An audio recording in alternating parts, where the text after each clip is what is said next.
I genuinely feel honored to have done this particular episode. True story. Right after the episode, Gaurgopaldas ji just paused for a minute, looked at me and said, "Hey man, I didn't expect this to be this deep. I usually have these kind of conversations with my fellow monks, but I've never done this in an interview or a podcast."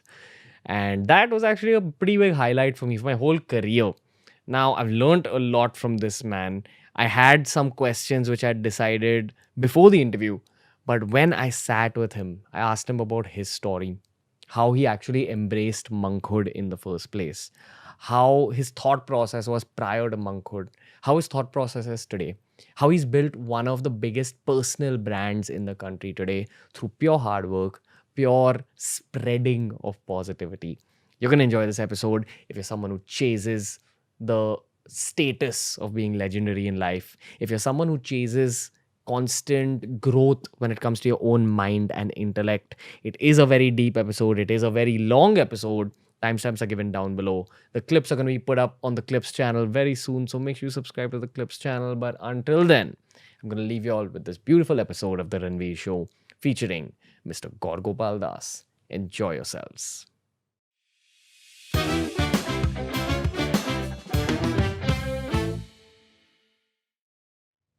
Are you ready for the storm of positivity that's coming your way? We've got Gaur Gopal Das ji on the Ranveer show. Sir, it's an honor having you on the show. It's such a pleasure to be here with you, Ranveer, on your podcast, The Ranveer Show. So, what has your last 10 years been like? How's it been different from the rest of your life? The last 10 years have been the fruitful years of all what I did in the years before. Okay. You know, Yeah. it's like when you construct a building, you have a foundation, and most of your time must be spent on building the foundation. If your foundation's strong, then all the other building blocks on top of it can be built in the later stage. So I think 15 years in the monastery, in the ashram, were more of a foundation. Yeah.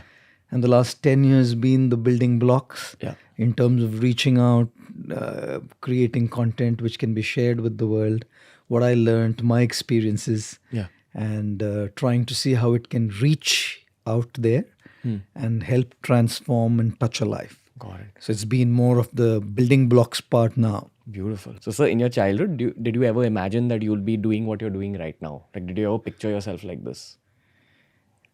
In my childhood, I don't think I pictured myself as a person who'd be up there on the screen. I don't think I pictured myself as a person who's going to be a social media influencer. I didn't think I pictured myself as a leader.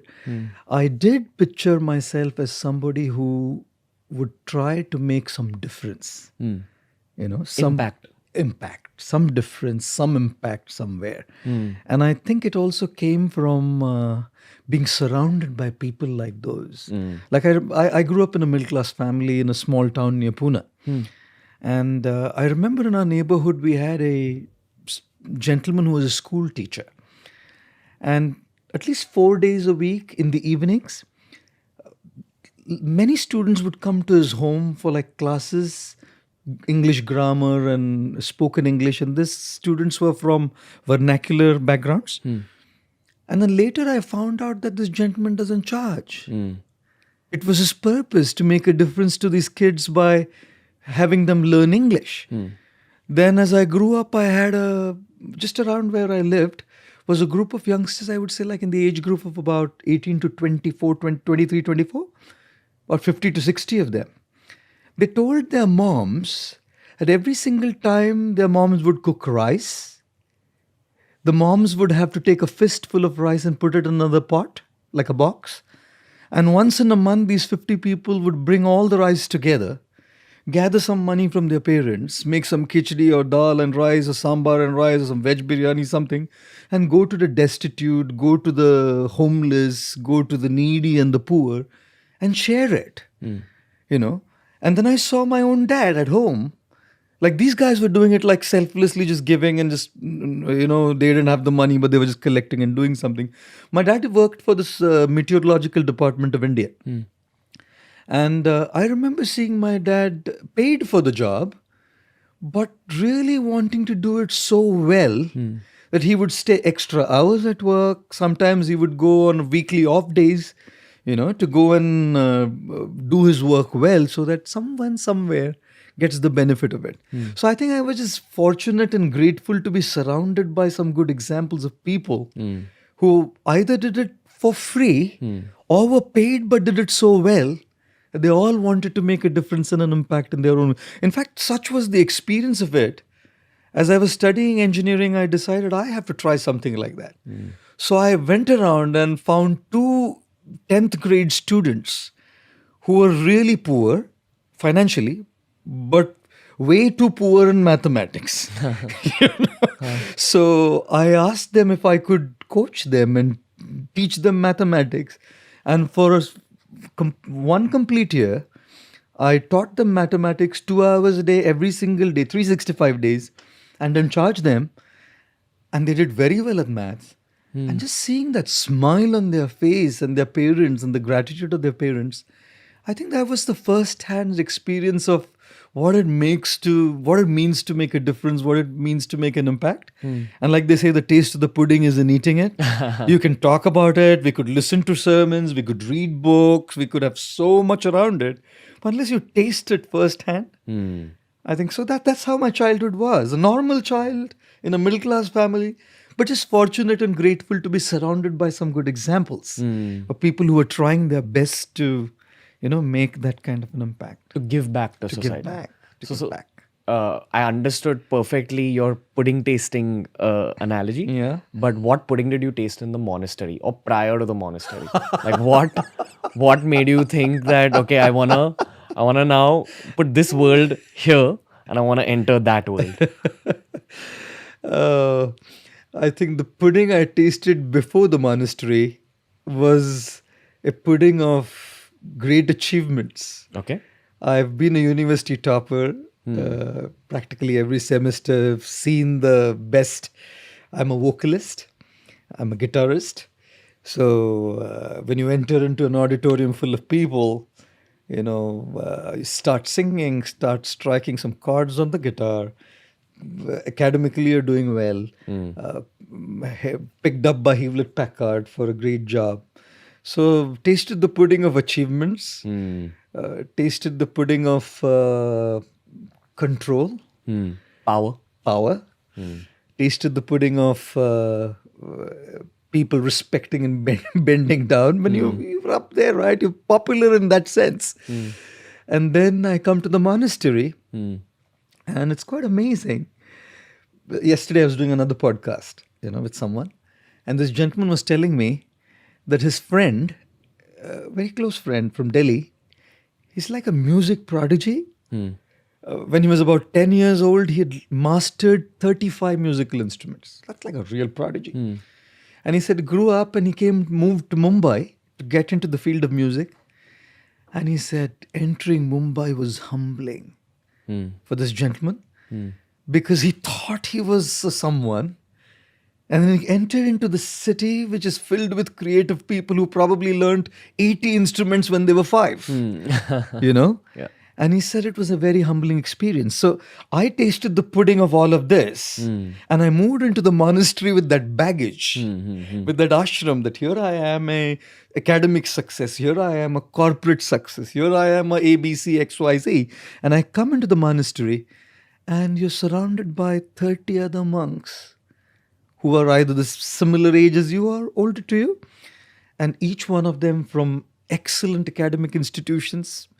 Probably some of them were gold medalists in their field, had great corporate experience and now spiritual experience. And when I entered into the monastery, the pudding I tasted first was humility. It was more forced humility because you're coming with a baggage that you're someone and you enter into that space and you realized, hey, I thought I was someone. And suddenly the whole bubble bursts open. It's cracking the bubble open, And then with good training from my guru and the other monks around there, I learned how humility is such an incredible quality for one's spiritual growth, personal growth, professional growth. In any space you want to grow, humility is such an incredible foundational premise, because humility entails that you kind of accept, or you say that I know that I don't know it all. True knowledge is knowing you know nothing. Knowing that you don't know it all. Ego says I know it all, and humility says I know that I don't know it all. Humility says I know I'm good at something, but I'm not the best of everything or everyone in the world. So I enter in there and I realize there's so many people around who are way better, and that acceptance that they are better paved the way to learning. Like, don't they say, if you think you're the best person in the room or the smartest person in the room, you're probably in the wrong room. So that was the taste of the pudding, the first taste of the pudding. The taste earlier was, hey, okay, everything in control, everything's going my way, and you come here and you realize, hey, wait a minute, there's so many people way better than you, who know so much more, who are way more qualified than you. I studied at the College of Engineering, Pune. Great college. It's a fantastic, very renowned and well-known college. But 10 monks in the monastery were from IIT Mumbai. Wow. So that's like COEP, or College of Engineering, Pune, is still second to IIT Mumbai in the country. Yeah. So that was the pudding I tasted, and I am grateful, very grateful, because that was like training my mind to get into that space, into that attitude of, knowing that I don't know it all. Beautiful. And knowing that I'm not the best Beautiful. of anyone or anything there. I'm going to ask you a super youth-fueled question. Yeah. Have you seen this movie called Doctor Strange? Okay. Have you seen it? No, I haven't. It's a Marvel movie about this arrogant doctor. His hands get injured in an accident, so he can't be a surgeon anymore. So he searches all over the world for a cure, and suddenly something calls him to Nepal. Something takes him to Nepal. He hears of these healers in Nepal. And he enters like this so-called monastery, and he realizes that, wait, these guys are on some other level of spirituality. Correct. So he was a man of science, and then the world of spirituality just destroyed his whole scientific belief system. Resonates totally with my story. Wow. So you're a real life Doctor Strange. Doctor Strange indeed. But so specifically in terms of like spiritual knowledge, boiled down for the youth, what did you gain from those monks in, say, your first month in the monastery? What did you realize that, this is how perspectives can be? Wait, let me destroy my own perspectives. Yeah. I've been a pampered boy, middle class family, but only son. I had a younger sister, but the only son from a Marwadi Jain family. So, like really pampered. Everything I wanted was given. Everything I asked for was right there. A kind of spoiled brat in that sense, I never, Ranveer, ever in my life ate a meal at home if it wasn't made according to what I'd asked for. So I only ate at home if what I asked for was cooked. Right? And I come here to the ashram, to the monastery, and I can't choose my meals. Whatever's cooked in the community kitchen and is served to everybody, I'm going to have to eat that, right? And trust me, back in the day, our ashram, our monastery didn't have enough money. So 5 days a week, they got the same vegetable, the cheapest one, and that was the curry with some rice and dal. And initially, my mind was like rebelling. I've come from a family where look pampered. You know what I mean, right? Yeah. And then I come here and everything's like, I have to just conform. I have to just eat whatever's available. And then I realized, what did I come here for? Did I join the monastery or the ashram for luxurious, fine, palatable food? Or did I come here for a purpose which is much larger than these little things around my life? And then the more I started tuning into my sense of purpose, something way higher than these little things around, I realized that those things weren't bothering me that much. Not to say that they didn't bother me at all. That would be haughty to say that it didn't bother me at all. But they didn't bother me as much because now my attention was on something that I came in here for. So I always tell people, especially the youth, don't allow your minds to be distracted from what your purpose is, what your goal is. All what you go through, as in the ups and downs you experience, is only an outcome of taking your eyes off your goal. So the lack of facility shouldn't depress us, and the presence of luxury and facility shouldn't distract us. 100%. So then there was lack of facility. Today there is abundance of facility in our monastery and in our ashram. We live in South Mumbai, downtown, right? We're surrounded by luxury all over the place, So then back in the day there was nothing. And today there's so much. But because the attention is on the purpose, at that time I learned from my training and from my experience there that I could actually take a lot in my stride because I kept shifting my attention to what I was meant to do. Which was what? Which was A, to deepen my own spiritual calling, and B, was to see how to strategize to share that spiritual experience with the world. Got it. So kept bringing my attention constantly to that. So if you want to decode my learning from the monastic order, my spiritual path, particularly for the youth, say keep your attention and focus constantly on what you're meant to do in life, which basically means there's a need to discover what you want to do in life. If you haven't discovered, the smallest trivia can disturb you. And if you've discovered and you're focused on that, the largest setbacks can be handled and you can take it in your stride and move on. Does that make sense? Yeah, 100%. I feel that even throughout the darkest phases of my own career, which has usually happened because of something happening in my personal life, that the spine of the career always pulls you back. That wait, there's too much work to be done. Can't afford to. Aligned to that sense. 100% so. And I think life is going to always be up and down. Absolutely. So you've just got to keep going. Absolutely. I want to rewind you back a little bit to pre-monastery days. How old were you when all this happened? Like when it began? 21. Okay. Wow. I just worked with HP for 8 months. Okay. And you realize that, hold on, there's something bigger calling me. You go to the monastery and you realize, okay, this is it. At least this is the beginning of it. This is, exploring it. Okay. See, I have been a non-conformist. You cannot do anything substantial if you're a conformist. The greatest killer of your personal, spiritual, professional growth is conformism. Can you make that simpler for the listeners? Yeah. The greatest killer of our growth is to give in to what society thinks you should be doing. There are social standards of what you should be doing. Socially, it's cool to have a job or a business and start it this way and have a home in a certain place, have a certain car, wear a certain kind of clothes, have a certain kind of hairstyle. And we give in to it because we want to be socially accepted. There is also the other side of the story, which is pressure from family, parents, where there is conformism and giving in there. Because what will my parents think? मेरे parents ने मेरे लिए इतना किया है, बचपन से मुझे किया है. मेरे पापा का सपना था मैं इंजीनियर बनूं, मेरी मम्मी का सपना है मैं डॉक्टर बनूं. अरे उनका सपना है वो, और वो आपकी जिंदगी नहीं जीने वाले. Look, I'm not saying we shouldn't fulfill our parents' dreams. They're the most amazing people. They gave birth to us. They grew us up. They did so much for us.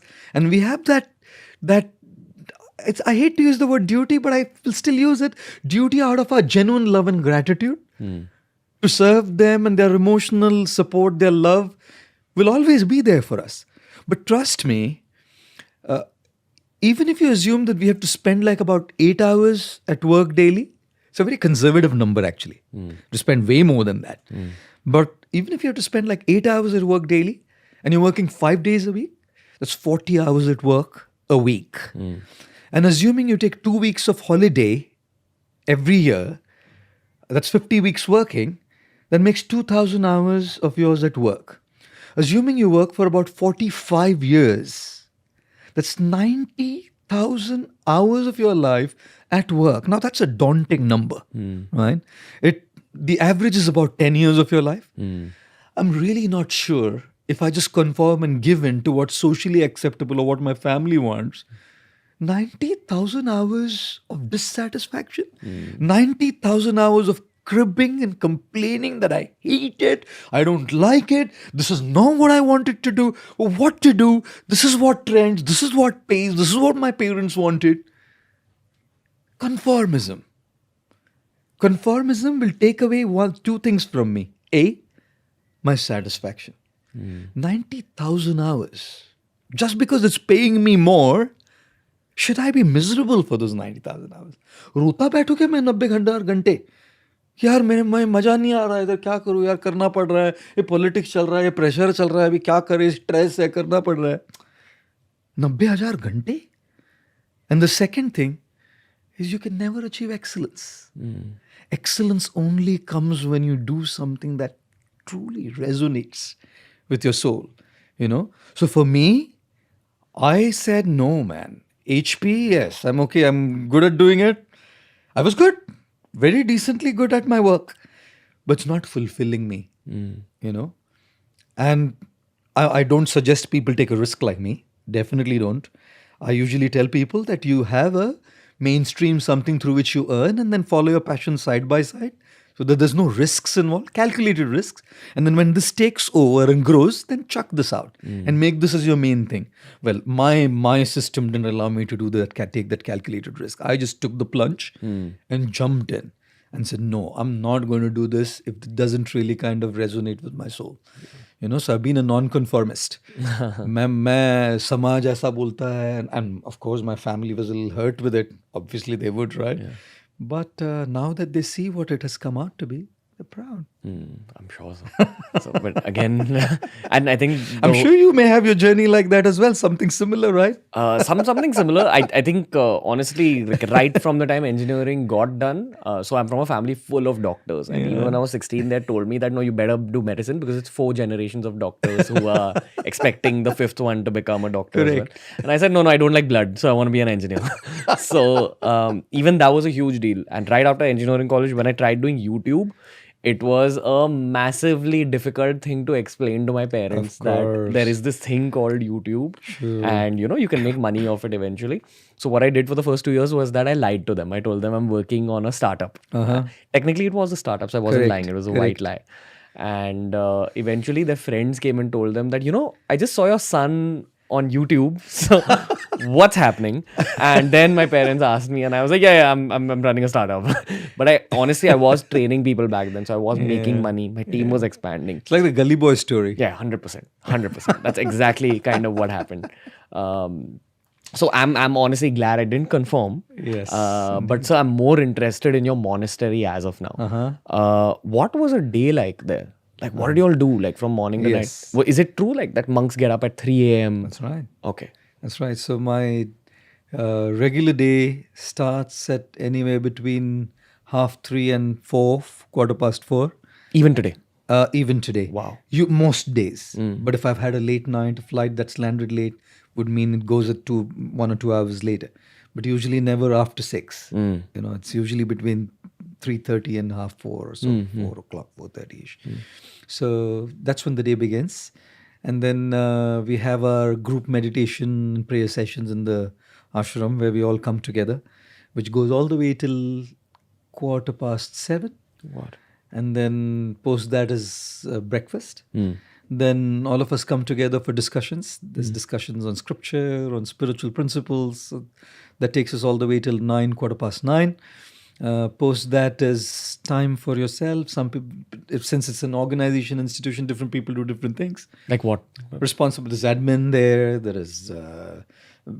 There are online courses. People are looking into the digital platform. People are looking at guests coming in. So there's a guest reception. There's dealing with the guests who are coming in.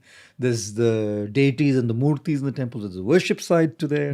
There's on any given day we have at least over about 400 people taking meals. So there's a whole kitchen which is ISO certified. So there's a variety of things that go on there. So people get into their respective areas of service or work, whatever you call it. Lunch is around 12:30ish. Then after that, again, the monks come together for some discussions. And then some of them go out in the evening to share this message with different university students. Or some of them go on social media and put it out for the world. That's my next point. Yeah. So I did all of this years back. Got it. The last, I would say, like 3.5 to 4 5 years, this is not my life now. My life has turned to more towards, online. So it's always creating content. And then I travel a lot. My average number of flights in a year are about 150, Oh, wow. 180. And one particular year, I took about 280 flights in a year. So that's a lot of travel. When Jet Airways went bust, in 1 year, I had about, 450,000 air miles. Oh, wow. That's just domestic, So, crazy. that's crazy What amount are of you travel. traveling for? I travel for events, a lot of corporate events. So I'm really really very active in the corporate scene. So trying to bring these spiritual values into business. A lot of corporate heads are now interested in how spiritual values can be brought into business, especially creating the right work ethic, the right ethos in the organization. So I do a lot of these events, and partly my time is also taken by one-on-one life coachings. Very few people though, but I do spend time with them to handhold them to come to where they want to To be, evolve. evolve. So yeah, that takes a lot of my time away. Do you meditate like before bed, like before sleeping? My meditation is before bed. My meditation is a gratitude practice. Like prayer? Prayer every evening before I go to bed is a practice of gratitude, recounting all the things that happened in the day and being grateful for everything that happened, consciously practicing gratitude. And eventually it just becomes a part of you anyways. Yeah. And the first thing in the morning as soon as I am up is also beginning my day with gratitude. And then of course I have a specific time for meditation as well, which I spend like an hour and a half every day. What do you do in your meditation? Because there's so many different kinds of meditations. Correct. So what does someone like you do to meditate? How do you meditate? When I came to the monastery, the meditation I was taught was mantra meditation, which is chanting on beads. So I chant a mantra. And as I began the process, I realized how challenging it was to be present into the sound of the mantra and to be totally in a space, in a zone of thoughtlessness where there's nothing bothering your mind and you're completely present and listening to the sound and totally absorbed, in the sound. I realized that it was a massive uphill task. And I think the challenge comes from the fact that we've got so used to multitasking that our mind functions on 20 tracks. So when we are just on the meditation track, there are 19 other tracks to deal with. Yeah. You have your personal life, you have relationship issues, you have your professional issues. There's so many things going on. You have issues coming from family, so much going on in the country. There's so much that's occupying our mental space. And when you actually want to get onto the track of meditation by kind of just putting all of this in the back seat, it becomes practically impossible. And a lot of people tell me this. And when they're trying to meditate, this is what happens to them. And I share my journey with them. This is exactly what happened to me when I started. It's been 25 years now, every single day without one day's gap, 1.5 hours every day. And I tell them that it's not a challenge today. It would be very high-headed to say that, okay, I've reached a state of enlightenment. When I sit for meditation, everything's kind of there and I'm totally absorbed. Very high-headed, I feel, to say that. But I did a few things that I feel can benefit those who want to really get into a deeper state of meditation. I look at meditation in two ways. A is the meditation as in the practice. And B is everything that we do in our life as meditation. And I prefer to work more on everything in my life as a meditation, which feeds into my practice of meditation. 100%. But do not neglect the practice. No, do not neglect the practice, for sure. Yeah. So I'll tell you what I do, for instance. One meal a day, I just eat by myself. 2 meals I take with my friends, some of my monk friends, where we discuss, chat, eat. 1 meal is just by myself. The reason being, I want to be present, mindful, in the moment, to savor the entire experience of touching, feeling, smelling, tasting that food. I avoid forks and spoons as much as is possible because I want to touch and feel that experience of the food. Now, the reason I do it is because it just means no phones, no books, nobody to talk to, and just being there eating. Correct? So what I'm doing is, by just eating that one meal by myself, training my mind to be in the present. Like we are talking now. There's 3 meetings lined up for me tonight. And there's a restaurant called Candy and Greens at Breach Candy. The family is a very close friend. So they've just opened up a new rooftop terrace. Been getting message after message, could you come down today evening for dinner? Right. But it's not on my mind. It's not on my mind. Nothing outside of our conversation between you and me right now is on my mind. So why do I do it? It's because right now I'm training my mind to be in the present. When I used to be in the bathroom, I would sing. Like a big thing for me used to, of course, earlier I would sing a lot of cinema and movie songs. And now I sing some spiritual songs, bhajans, whatever. And then one day I realized, hey, wait a minute. This is not right. Because neither am I into the singing, nor am I into the experience of bathing. So if I'm singing, I'm missing the experience of bathing. And if I'm bathing, I'm not into my singing. So why am I doing 2 things at the same time? I stopped singing, just focusing on the experience of the water coming down my body and experiencing that. So to me, these little things through the day matter a lot to me, and I think that's more of meditation to me, because then what I do here feeds into my mainstream practice of meditation, and what I do here feeds into the little things as well. So it's kind of a loop, one feeding into other. Yeah. 100%. So, but specifically in the practice, could you expand on like what you do right now? Like today, after you've been on the path for so long. Yes. So today, what is your meditation like? Is it the same thing? Yes. Is it you bringing back your focus into one place? Yes, it is the same thing even today. Okay. Bringing my focus back into one place, which is the sound of the mantra.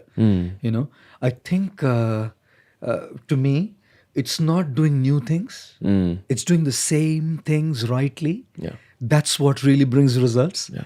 We don't need to try new things into our practice. If we have a practice and we focus on our practice and keep doing it, honing it, refining it constantly, that's when it starts paying back. If you're creating content, right, you don't have to try a million new things. Keep honing it. Excellence pays back. Yeah, 100%. In whatever we do. Yeah, I want to add 2 things here. Yeah, the first sure. is a quote from Bruce Lee. He said, "The man to be feared is not he who practices 10,000 kicks once, but he who practices one kick 10,000 times." True. So that's one thing. And the second thing is, I feel just because of the climate of the country right now, as in the political climate and all this, a lot of people kind of look down on the practice of meditation as being like something overly religious. Or, even when you mention the word mantra, people automatically, a lot of people, especially in urban centers, kind of draw out negative connotations of a mantra. Sure. Ki, oh, are you saying that other religions aren't good? Like that's how a lot of people think.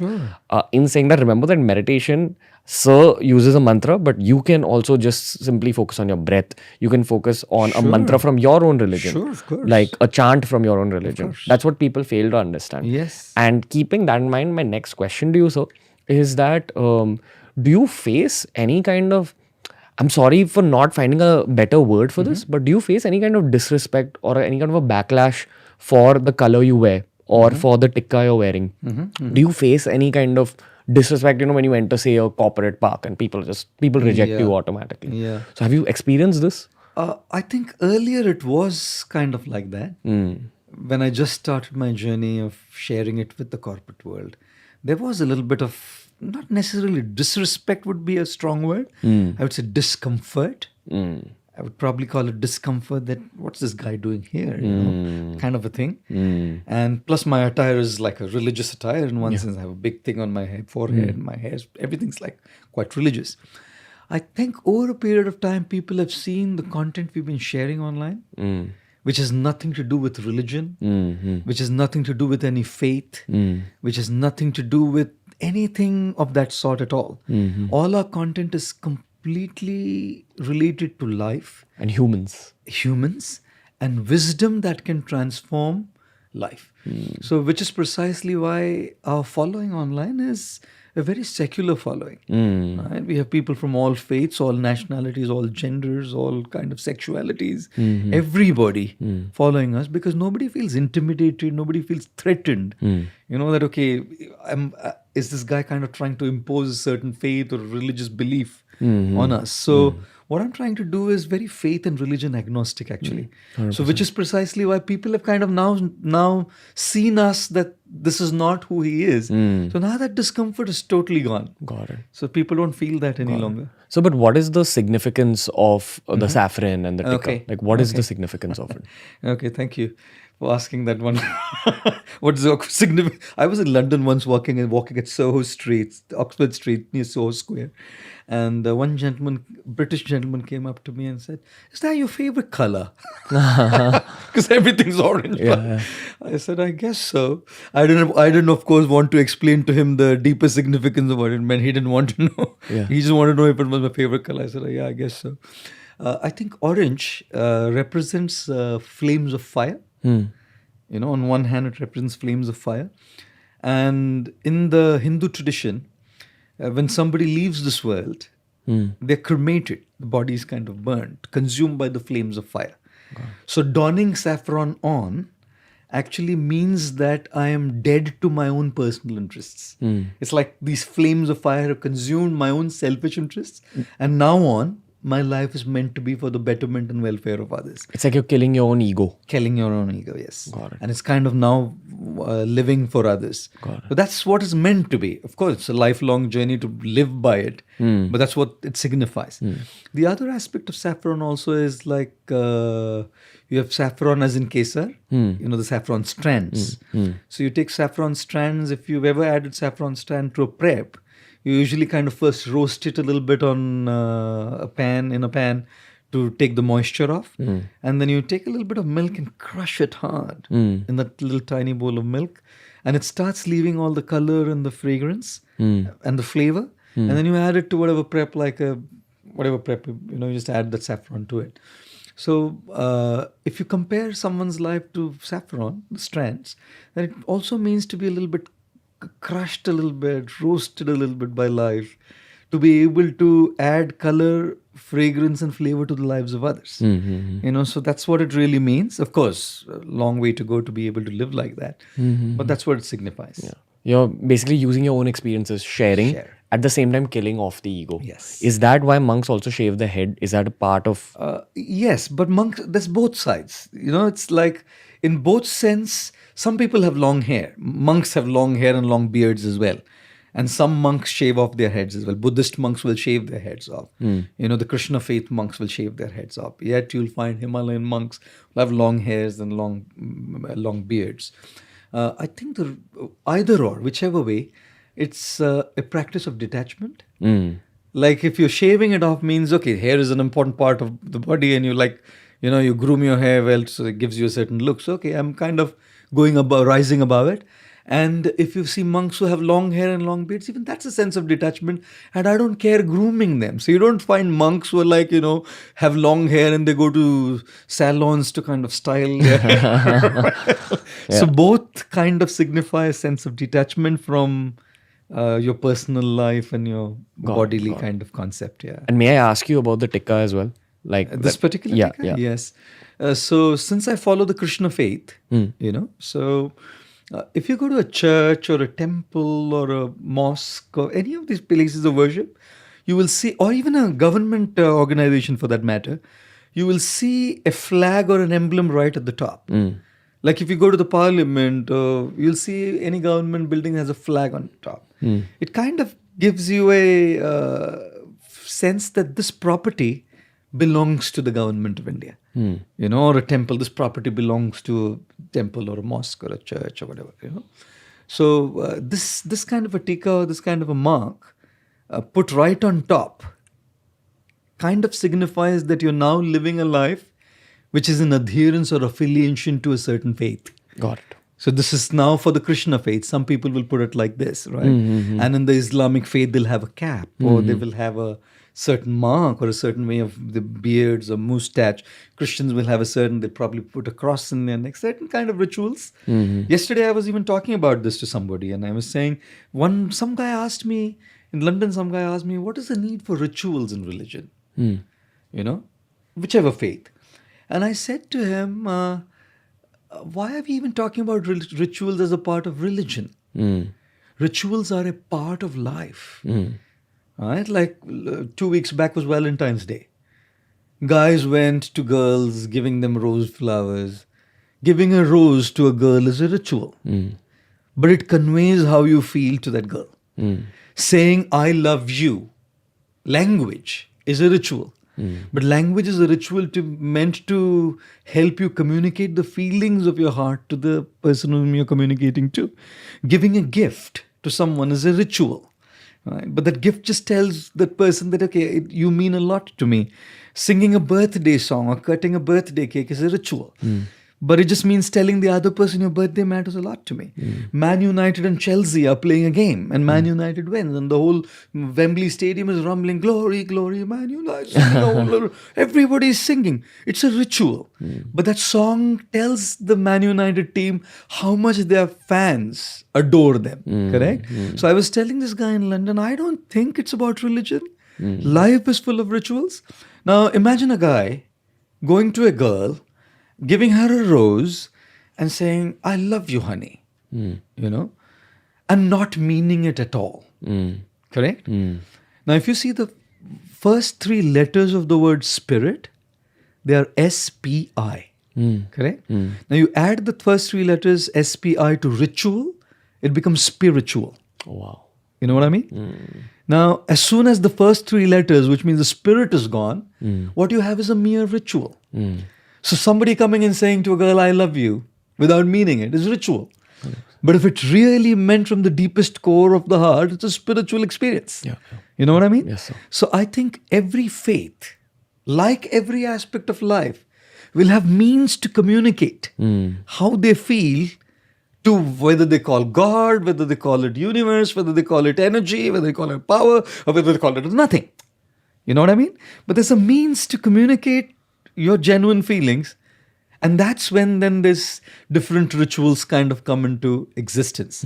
So whether it's a mark on the forehead or beads in your neck or a certain kind of attire or a certain kind of practice that you adopt, it's all meant to be able to express but once the spirit is gone, though, what we have is a mere set of rituals, which is what more or less religion kind of today is seen as, and which is why a lot of youth doesn't even want to look at that side, because they see it simply as a set of mere rituals without the spirit there being there. But I think if we can actually get deeper into what the spirit behind it is, a lot of it will actually start making a lot of sense. 100% so. So like, why do you think we see, especially in our country, a big reason the youth is not for spirituality as a concept is because a lot of the youth associate spirituality with the whole, the Baba culture. That's what they call it. Correct. So firstly, why do you think that Baba culture exists in the first place? And secondly, how can we get that section of youth back into understanding the true meaning of spirituality? Correct. Firstly, we were talking about religion and spirituality, right? It's very fashionable to say these days, you know what, I'm not religious. But I'm spiritual. I'm spiritual. Hang on, man. Do you know the meaning of the word spiritual? Not being condescending, but it's quite fashionable to say that. I'm not religious, I'm very spiritual. But I'm not too sure even if people even know what the fine line is. I don't think there's a difference between religion and spirituality if the spirit is existing. Then every ritual is also spiritual. But as soon as the spirit is gone, that's ritualistic religion. 100%. So I think with the question about Baba culture and all of that stuff, in every aspect of life, we need mentors, guides, teachers, gurus. Like if I were to learn singing, I would need someone from the Hindustani Gharana side of music or from the Carnatic side of music to teach me what music is. You would have exceptional people like Ranu Mondal, who's like, on the railway station somewhere singing, gifted. These are people who are probably gifted and never trained, but they're exceptions. The general rule is we need to be coached and mentored into learning something, right? I don't think spirituality is an exception as well. Where we need gurus or guides or mentors who will teach us and lead us onto that path. Now, the issue is when the spiritual leaders or coaches or gurus or mentors become the focal point or the center point, and the spiritual wisdom that they're teaching goes at the back seat. Then it becomes cultist. What's a cult? A cult is where the figure becomes the center and the message and the practice and the wisdom goes at the back. 100%. Correct? Now contrast that with the wisdom coming to the front and the person saying, okay, I'm here to lead you, I'm here to train you, I'm here to guide you, but this is what you should be connecting to. Correct? That's your real guru. That's your real guru. Wisdom is your real guru. I'm simply the mouthpiece. I'm simply the microphone. Yes, because I'm the front face, you'll be attached to me. Yes, because I'm a front face, you're going to be attracted to me. Yes, because I'm a front face, you're going to connect to me.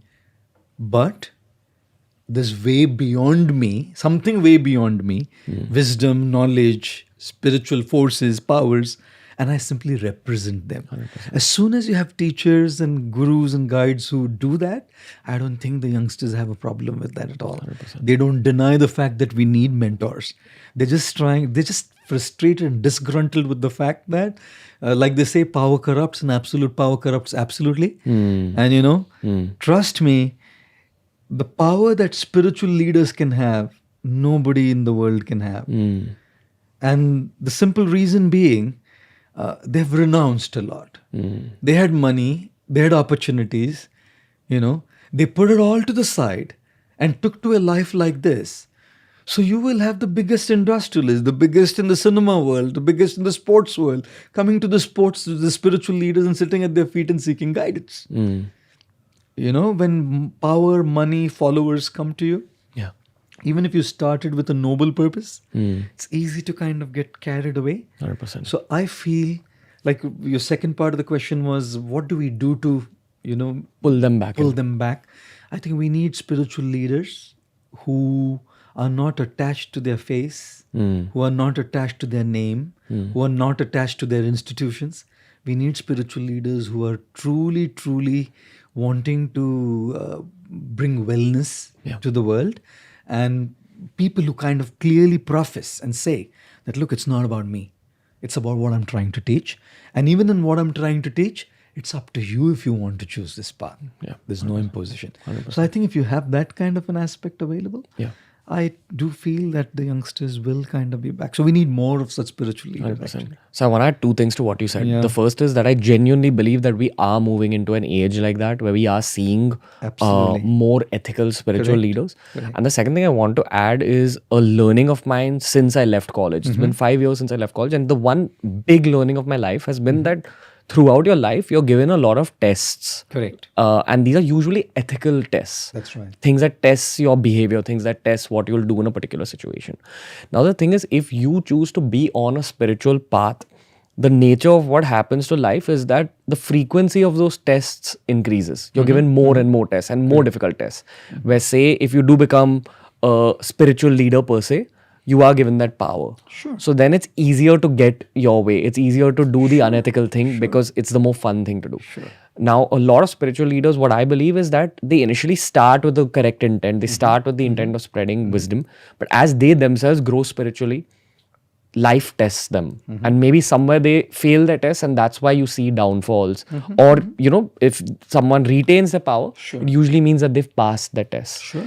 And I also believe that even if the spiritual leader is 120 years old, he's still going to get tests even then. 200%. Yeah. 200%.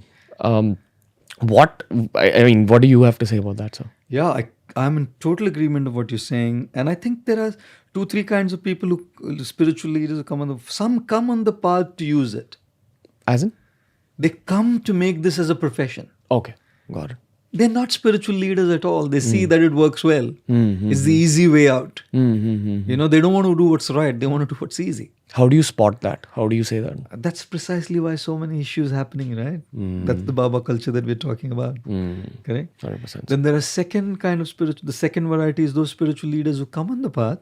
And exactly what you mentioned, the tests do come. And although they were kind of totally tuned into their purpose, can get a little carried away, go astray, maybe come back, maybe not, whatever. And third are the ones who actually have passed the test of time and have kind of really remained grounded and level-headed and, been like beacons of inspiration to the world. 100%. But yes, tests are there for each and every single one. Whether you're a spiritual leader or not, ethical dilemmas will always be there. And I'll tell you, moral dilemmas are choosing between right and wrong. That's easy. Ethical dilemmas are choosing between right and right or wrong and wrong. Right and more right. Right and more right, wrong and more wrong. And that's where you kind of really test it. Yeah. So we all have those dilemmas. And my understanding is when any leader, not just spiritual leader, political leaders, corporate leaders, spiritual, these principles are true for all. And everyone's not tested. just spiritual leaders. Yeah. The spiritual leaders, just because the conversation is about spiritual leaders, we're saying it, but it's true for every leader. When power comes, facility comes, there is a tendency to get isolated and start living in the ivory tower. Where you're not open to learn from others, you're not open to connect to equals. The one thing that successful leaders in any field need the most is equal friendship. Okay. Because in front of your superiors, if you have anybody like you look up to, you're always going to put up a face, your image, which is like great. And in front of people who are younger to you, you're going to always put up an image which is going to impress them. Like, so everything good about me. But in front of equals, where you have friends, and people know you in and out, there's very less pretension there. People who are superior and inferior, there's a lot of pretension on both fronts. When people you're equal and you have good relationships and friendships, there's very less scope for pretensions, and that's where you kind of have to be open to listen to feedback from your peers and your equals. Even if it's harsh. Which usually it is. Yeah, 100%. Which usually it is. Yeah. And which is precisely why the biggest danger for anybody is to have no one who can kind of correct you. If you feel that I'm beyond anybody's correction any longer, that is when then there is a lot of scope for kind of being dragged down, carried away by what. That's where downfall begins. That's where the downfall begins. So, like, I strongly believe that, the youth, a lot of them will understand the true meaning of spirituality a little bit into the spiritual journey. Yes. But a lot of them, initially, you need to show them that fruit, that, this is what you'll get from Indeed. it. So, why should a 20-year-old in today's day and age, or a teenager, why should they take up something like meditation, or even just read or get to know more about the spiritual path?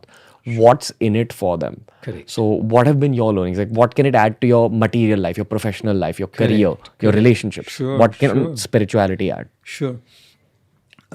Your material in your professional life, for example, if a 20-year-old still at university wants to excel in her course, imagine you practice meditation and what we were talking earlier on, mindfulness, where you learn to be in the present. You can imagine when your systems get conditioned and habituated and trained to be in the present, that's exactly what's called concentrate. What concentration means, right? Focus. Focus, concentration. And most students will complain that I'm not able to focus, I'm not able to concentrate. So the immediate result of meditation and mindful practices is your focus and your concentration. Whatever you do improves. Whether it's your study, whether it's your work, whatever you do, it improves. Right? That's A. B is most youngsters are in relationships today. Right? Most youth is in relationships. Now, in relationships, the biggest killer of a meaningful relationship is expectations. The more you expect, the more you're disappointed. The more you're giving, the more it works in your favor. And it's very difficult to be giving. It's easy to expect from a person. And why am I expecting from that person? Because my sense of joy, my sense of happiness, my sense of validation comes from that other person. So I'm expecting a lot. Imagine if you were meditating and connecting very deeply to yourself, and you're finding that self-validation, that self-worth, right? And you are not too dependent on it from somebody else, you would be in a position to give more to the other person. 100%. In which case your relationships get better because now you're not so much dependent. तूने ऐसा बोला तो मुझे अच्छा लगेगा, तूने ऐसा नहीं कहा तो इसलिए ऐसा नहीं हुआ, लेकिन ऐसा नहीं किया, तूने उस दिन फोन नहीं किया, तूने उस दिन मैसेज नहीं किया, तूने उस दिन, you know how it is. Right? How it goes on this, especially in the youngsters. So as soon as you start finding it within, then you know that if it comes, fantastic, right? And it'll come. But there'll be those days where it won't. So then you don't get disturbed because somebody doesn't validate you. And that's true for social media as well. That's true for social media as well. The more deeply connected you are to yourself, the more you find your own value, your own worth. You don't need anybody to give you that sense of worth. Your worth is not based on likes, comments, and shares. Your worth is based on who you are. And then likes, comments, and shares are wonderful. They add value. Nothing wrong with likes, comments, and shares. Nothing wrong with a girlfriend or a boyfriend sending a beautiful message. But the day it doesn't come, I know how guys feel. The day there is a heartbreak, I know how guys feel. Yeah, that's precisely my next question. I'm going to ask you about breakups, sir. Please. I'm sure you get that a lot. Breakups, and more specifically, I want to talk about like harsh breakups, like intense breakups, because I get a lot of DMs all day. So on my Hindi channel, I've got a playlist called Aapka Love Guru, okay, and where I teach people like relationship advice. But this is a topic I've not really spoken about. Very intense breakups, where say a relationship is going stable and then one person cheats all of a sudden. So how does the cheated person deal with that? Like the person who's been cheated on. I understand that first you shouldn't have had expectations, but chalo, मान लो वो तो बहुत ज़्यादा हो गया बोलना.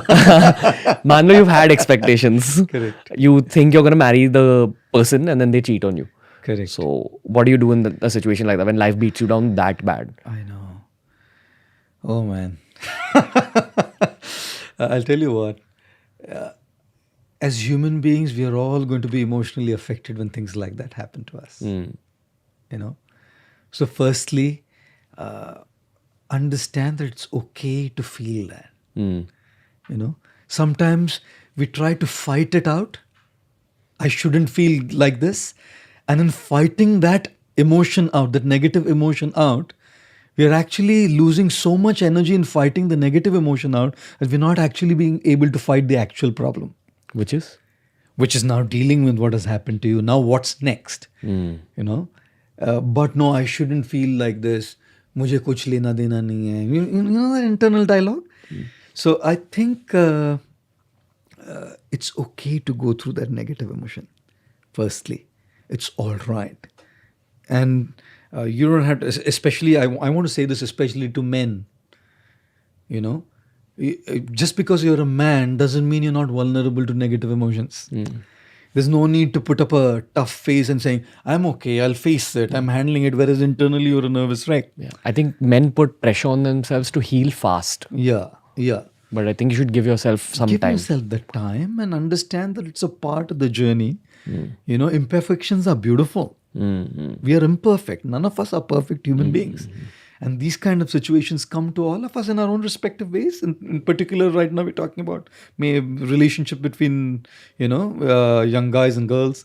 So I think acceptance that this will happen is step one of the healing process. Go through it. Cry tears if you want to. Cry tears if you want to. Accept your negative emotions. Don't just keep fighting them all the time. It's okay to say I am depressed. Even to say that I'm depressed because of the heartbreak needs courage, actually. A lot of people don't want to admit that. Accept it, admit it. That's step one of the healing process, And then step two is to, different things can be done, but step two is actually to find out someone with whom you can really confide. Because step one is dealing with it within yourself. But step two is to have someone, a friend, family, whoever, someone trustworthy, someone close, to whom you can just go and pour out. Pour out unedited, uncensored. Just vent out all those emotions. लग रहा है ना जो बोलना है बोलूंगा मैं. Otherwise, you always have to worry about, will I be judged for what I said? Will there be confidentiality about what I said? What if this guy goes and tells her? Or what if guy goes and tells him? Or what if that guy judges me for ये तो crude है, ये 4 गाली बोल दिया इसने ये बोलते. You know what I mean? So I think it's good to open up to someone and just vent out. Uncensored, unedited. As it is, how you feel. It just makes you feel light because everything's come out. Otherwise, you're just carrying it along with you. 100%. Right? The third thing, step 3, is to really start looking at what's the next thing to do. हो गया ना अभी ये. You're not going back, correct? Now the third step may take time. May take 2 weeks, it may take 2 years. Who knows? Everybody is a different individual. Their healing times are different. Everybody has different kind of upbringings, different kind of coping capacities. Correct? So whatever time it takes, but it's important to see how to move on to the next step of life. Would it be another relationship? Would it be no relationship? Would it be what? Would it be what? If it's a relationship, it shouldn't be just based on some emotions from the past, based on proper reason. If it's no relationship, it shouldn't just be based on emotions ki pehle aise hua abhi nahi chahiye. It should be based on proper reasons and rational. So I think we need help in that kind of a journey. So these are 2-3 things, of course, and all through spirituality again helps a lot. All through meditation, chanting, whatever that may be, it kind of helps you declutter a little bit of what you're going through. It accelerates your healing. Accelerates your healing, indeed. But well. Yeah, 100%. So about spirituality again, what are like 3 profound spiritual experiences that you yourself have had? Because if someone's thinking about a spiritual journey like meditation, like, encountering, say, ghosts or, even that's an aspect of spirituality. Have you had any larger than life experiences in your own life? I don't think I count on those, to be very honest. To me, spirituality is about how it transforms my living. Your daily life. My daily life. My perspectives, my worldviews, my outlook towards relationships, my outlook towards the work I do. How does it transform that? That experience is more to me than some supernatural natural or some occult kind of experiences. Not to say that you don't have them, but I don't count on them too much. Got it. For me, spirituality is a life-transforming journey than some occult and supernatural experiences. Got it.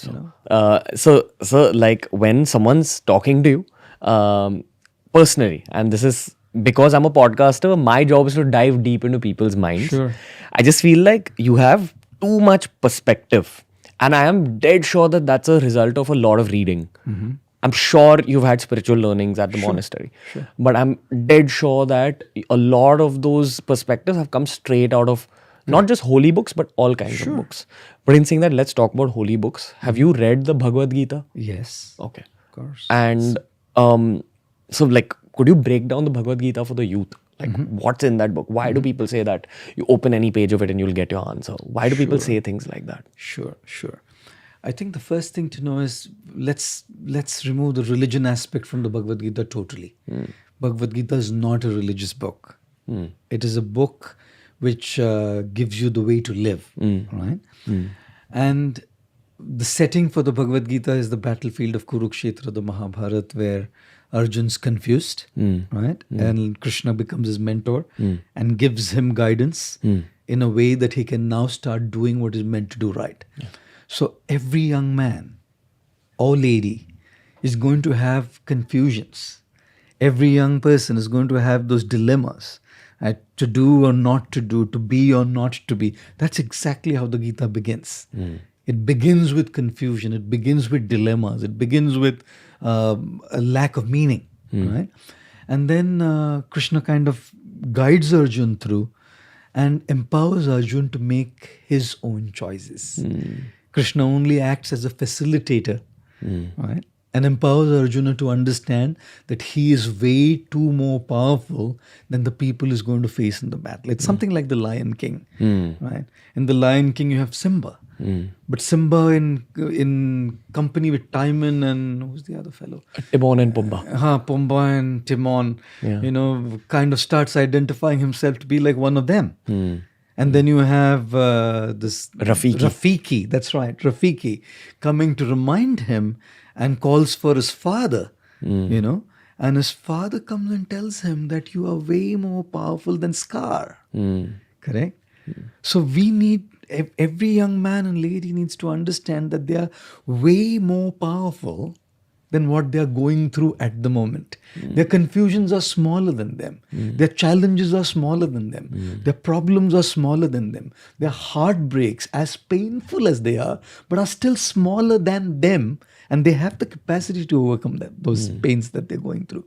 So I think that's precisely where books like the Gita help a lot, because they build in you that sense of confidence And strength. fortitude, that I have the power as a spiritual being to overcome everything that's going on in my life, and I have the power to be able to make the difference and that impact, because I am a spiritual being. Can you reference like 3 big lessons from the Bhagavad Gita that stayed with you specifically? Yes. One of the lessons that stayed with me from the Gita is a particular text from the second chapter of the Gita, which talks about the summer and the winter season, right?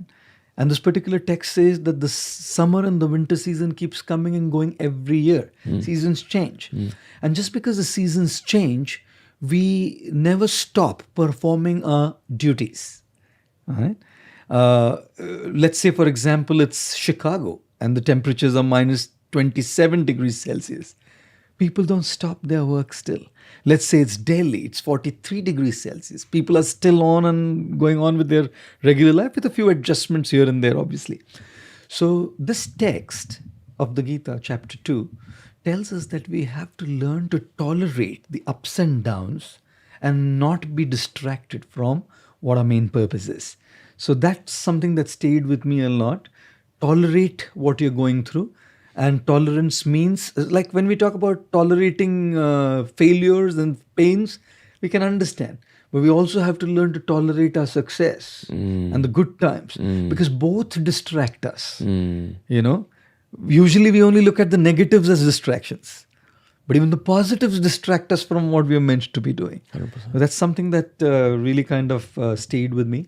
The second thing that I really kind of resonate with in the Gita is a verse from the 6th chapter, which talks about the mind being a friend or an enemy to you. It depends on how you deal with the mind. Okay. Right? If you befriend your mind, the mind will become your friend and will empower you to do what you want to do. But if you don't deal with it rightly, then the mind will become your enemy and will lead to your downfall. I'll give you an example, very relevant to the youth, right? For example, you want to get up early in the morning to go for a jog or for a workout because you know you want to be fit. You know your days are busy, and you decide this is going to be my plan for the year 2020, correct? You set up the alarm clock to wake up early in the morning, like 5, 6, whatever. And when the alarm goes, what's the mind saying? The first thing, you slept late last night, take it easy. Or maybe we can do it beginning tomorrow. Or maybe this is not the right thing for you to do. The mind's constantly playing games, right? Now, if you have a mind which is constantly giving these kind of reasons, you're not going to wake up. Right? On the other hand, if you learn to train your mind using the proper intellectual process, right, proper spiritual process, your mind can be your greatest asset and your friend. Which is meditation, good books. Meditation, books, right? Correct friends. The right kind of company. All of these are inputs so that your mind kind of becomes a friend. So that's the second thing that really kind of resonates with me. And the third thing from the Gita that connects to me a lot is, how do we start looking at the presence of divinity everywhere in every aspect? We don't have to necessarily go to a place of worship to look at the presence of divinity. You can look at the presence of divinity in nature. You can look at the presence of divinity in other people. You can start looking at the splendor of the creator or the creation. Or you can start looking at the splendor of the creator in the creation. You know, which is precisely why this is something not as easy, but something that I usually tell people is, when you look at somebody who's better than you, you know, and especially if they are in the same field, usually there is insecurity. There's insecurity that this guy is doing better than me in what I am doing. Or there is envy, jealousy. Sometimes it goes to the extent of sabotaging that other person's work as well, you know. And it has happened in the world, happens all the time. So when you start looking at divinity in creation, you start looking at how divinity has empowered somebody to do something in a special way that person has been gifted by higher powers, right? And to sabotage that person's work, or to be envious about that person, or to feel insecure, means actually insulting somebody who's given that gift to him. You know? 100%. But if I look at that person and derive inspiration from that person, I can seek that inspiration to follow my aspiration. You know, so that aspect of the Gita also kind of really resonates with me, that you start looking at divinity everywhere and in every place around you, including people who are doing better, because it's not them. You can see straight away. Very often I see people who do remarkable stuff, and they usually, when they speak, they say it's they doing it, and of course they're doing it. No doubt that there's a part that they're doing, but you can tell that there's something beyond them that's kind of making them do it. Whether it's acting, speaking, singing, something. There's an element which is not necessarily effort, not their effort. You know, X factor. X factor. And when you start appreciating that X factor as divinity, oh, that's something that really kind of connects to me as well. My absolute favorite verse from the Bible is Philippians 4:13. I've actually got a tattoo Really? about Philippians Wow. 4:13, and the verse says, "I can do all things through Him who gives me strength." So it kind of resonates with that same idea that any kind of creative process is not entirely yours. You are just a channel.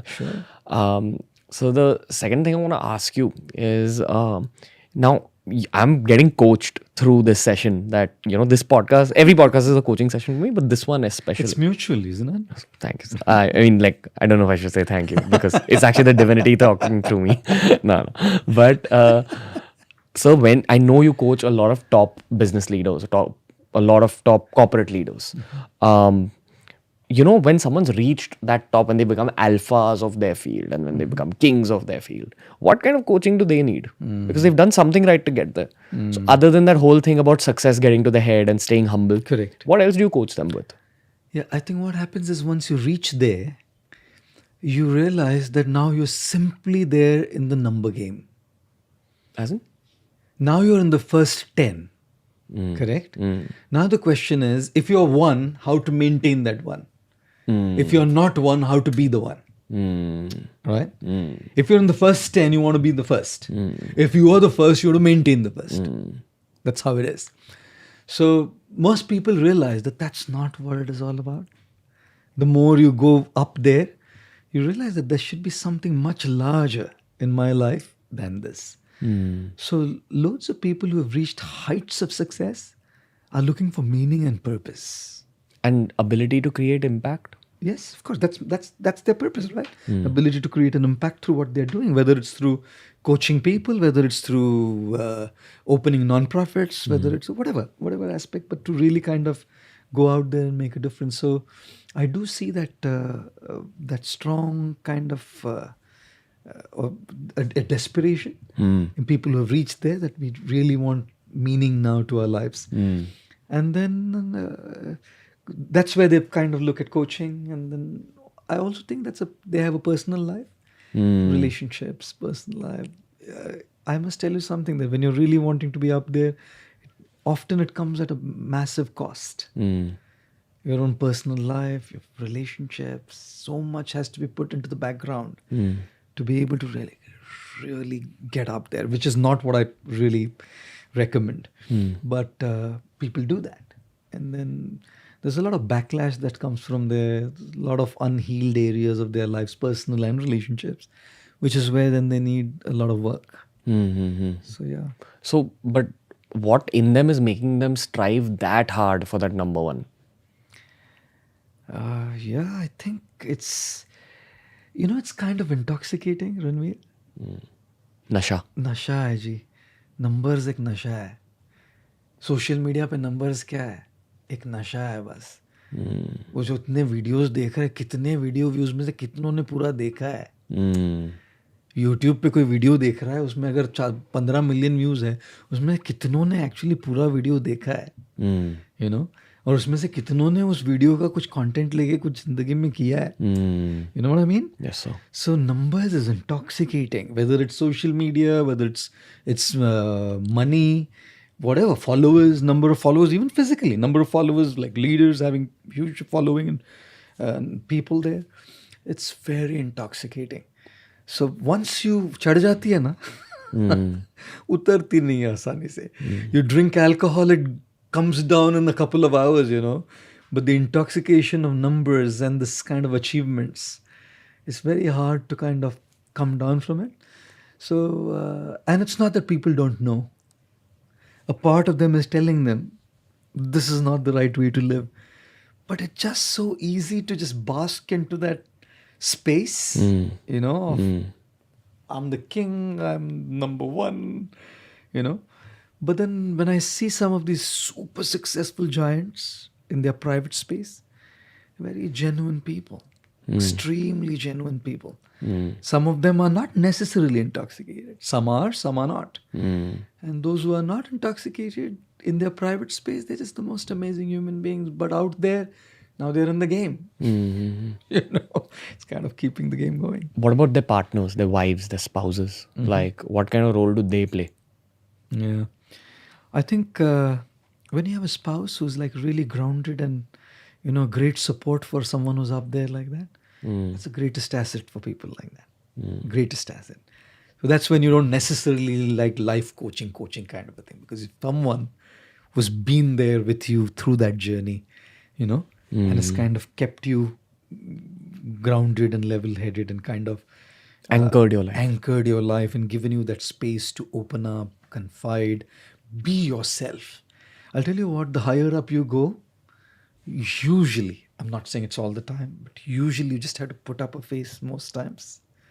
You're not yourself as a public figure. You have to wear a mask. You have to wear a mask. Most public figures are not who they are when they're in public. And rightly so or wrongly so, I don't know, it's their lives. And at the same time, you have to kind of do what you need to do. But there has to be a space where you're just you, with no masks at all, no pretensions at all. My guru, Radhanath Swami, is the author of this book, The Journey Home, beautiful book. And when I joined the monastery, ashram, one thing he told me is, he said, you have this element to do something, you should do it. And he said to me, you should be a lion at chase and a lamb at home. When you're out there, you should be a lion at chase, conquer frontiers, reach out, share the message, go out there, don't compromise on your ambition to grow. And this ambition to grow is not for myself, but to spread the message, whatever, but growth. So if you don't have ambition to grow and reach out, you're not going to get there. So have that. But at the same time, be a lamb at home. When you come back with your peers, with your friends, just be yourself. Where there's no pretension, where there's no mask, where there's no nothing. So I think if you have someone like that, very successful, has a partner, life partner, which is such a privilege and a strength to a person like that, So one thing I strongly believe is that everyone is born with their own strengths and weaknesses in life. But my question to you is that, does everyone have that capability within themselves to become, if not a billionaire, at least a multi-millionaire in life? Can everyone achieve that if they kind of put their mind in the right place, their body in the right place, their friends in the right place? Sure. Have you ever seen water bottles? Like steel, glass. Some water bottles are like 500 ml capacity. Some are like a liter. Some are 1.5 liter. Now each one has their capacity. Correct? And each one can be filled up to the brim. Correct? Now if a 500 ml bottle tries to fill itself with a liter of water, it's not possible because the capacity is 500. So each one has a certain capacity, correct? And self-discovery is about trying to figure out what your capacity is and to function to the optimum of your capacity. So if you have a 500 ml water bottle and if it's only filled up to 200 ml, you're not using it to its optimum space capacity, right? So how can I bring it to 500? Is the question. So yes, I may not have that capacity to probably be a billionaire, but I may still have the capacity to be a millionaire. But I'm not playing my best. I'm not giving my best. So I'm still not even close to be anywhere close to be a millionaire. So I don't think it's about billionaire, millionaire, or not being a millionaire. I think it's about really functioning to the optimum of our own capacity. So, which is precisely why reflection and introspection is important, because it helps us understand our own selves. And I see that we do things without understanding ourselves. We don't understand what our capacities are. We don't understand what our passion is. We don't understand what our abilities are. And we just kind of keep doing things. So, where are we heading then? Correct? But once you identify it, you know, this is what I need to work on to grow. And grow how much? To as much as my capacity is. And how do you know I've reached my capacity? There's a ceiling limit. Beyond that, you know you cannot. You keep trying for 25 years, but you know that this is how much, this is kind of the ceiling upper limit now. Yeah, Does that make sense? Yeah, 100%. Also, the ability to break your own ceilings. That's something I mean, some people have it, some people don't. Correct. Very few people have it. And that's Correct. something I learned from the late, great Kobe Bryant. Sure. It's something that stayed with me very long back, where I think when I was starting out YouTube, I would always put caps on myself. Correct. When I started out, I only wanted to build it to 2,000 subscribers so that I could market some fitness products. Then it became 100,000 subscribers because my favorite YouTuber had only 100,000 subscribers. Correct. Once we crossed that, I kept putting limits on myself. Sure. Now, I genuinely feel YouTube is a great teacher in life. Like, I've not done an MBA, but I feel like I know as much as an MBA in terms of knowledge and wisdom. Sure. Because I've been running this community myself. It's given me a lot of life lessons. And the one thing that resonated with me a lot was what Kobe Bryant said about don't put ceilings on yourself. Even if you think you have a subscriber ceiling, you don't have an impact ceiling on yourself. Just I think that's really what's most important. Yeah. You know, that's really what's most important, is that you don't put a cap on your capacity to impact people. Yeah. You know, Yeah. once you know that this is how much I can do, let numbers follow as a consequence. You know, when your purpose is to make an impact, let numbers follow as a consequence. And if at a point of time you realize that I'm constantly working on my journey of impact, right? But the numbers stop coming at a certain point of time. You know, it's not going to be. It's not going to be like perennially growing. Yeah. It's an illusion. Yeah, 100%. It's an illusion to think that things will perennially grow, eternally be on the, you know, Upward track. Doesn't work that way. There will be a limit at a certain point of time. What I'm trying to say is, when we're talking of the capping limits, we are talking about knowing what our capacity is. You know what? When you push yourself beyond your capacity, you know that you're doing it at the cost of other things that matter to you. Correct? When you're functioning within your optimum capacity, you're doing it with proper attention to what needs attention. So I see people getting consumed by this thing that I want to at any cost be there. I won't sleep, I won't eat, I don't care a damn. Religion doesn't matter to me. What matters to me is numbers and money. You know? So as soon as that's what you're consumed by, then you realize that that's not how it functions. So when you know that I've grown to X now, correct? And now I want to grow to X plus 100 or X, or say, let's say 100X, correct? If I want to go from X to 100X, if X to 100X is my capacity, then it will come in a certain way that I don't have to compromise on other aspects of my life. If 100X is not my capacity, then I know that I'm going to have to compromise on so many other aspects of my life, because it's not within the bandwidth that I have. You know what I mean? That's what I kind of... 100%. So it's one of those things I'm learning slowly with time, honestly. Yeah, I think and this interview... all of us do learn. Yeah, this podcast actually added that one layer to my head. I have like 2 final questions for you. The first question is that if you had the ability to give 5 books to every single human being in the world, which 5 books would it be? Okay. I'll ask you the second question later. Okay. The first book, of course, I would give the Bhagavad Gita. It's a great book because it's something that, you know, people way of living. The second book I would give is Journey Home, which is the journey of my guru. Radhanath Swami wrote that Radhanath Swami wrote that book. It's his journey into India and his life lessons. It's a beautiful read. The third book that I would give is Why Leaders Eat Last by Simon Sinek. It's an incredible read on leadership. The fourth book that I would give is Positive Personality Profile Types by Robert Rom, which helps you analyze your personality type in great detail and then helps you work on yourself to come up to your optimum capacity that we were discussing. Fifth book, the Mahabharata. The Mahabharata. You know, again, when I talk about the Gita and the Mahabharata, I spoke about three other books, but the Mahabharata and the Gita, completely removing the religious connotation, but looking at it as a way of life, and specifically the Mahabharata, because that book goes beyond black and white. That book goes beyond right or wrong, which is life. We were talking about those ethical dilemmas, right?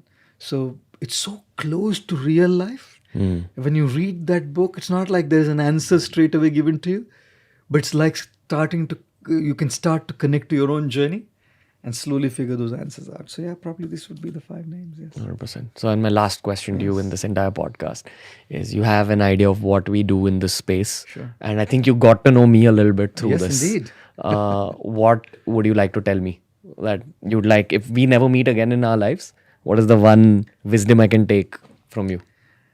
You're doing an amazing job. Keep doing it. You're doing an incredible job. Keep doing it. Have people over, share this wisdom, share the knowledge that you have, share your journey, and there'll be someone out there who may be benefited and may start that journey simply by seeing what you're doing and learning from what you're doing. Okay. Thank you, sir. Thank you. Means All a the lot. best. All the best. Huge honor. Of course, I'll be linking sir's handles down below. Make sure you subscribe. Make sure you follow. A little bit overwhelmed on a personal level by this podcast, sir, but in a good way. Genuinely appreciate all the wisdom that we've actually shared with the world on this podcast. Thank you for coming, sir. This meant a lot. Thank you. See you. Thank you.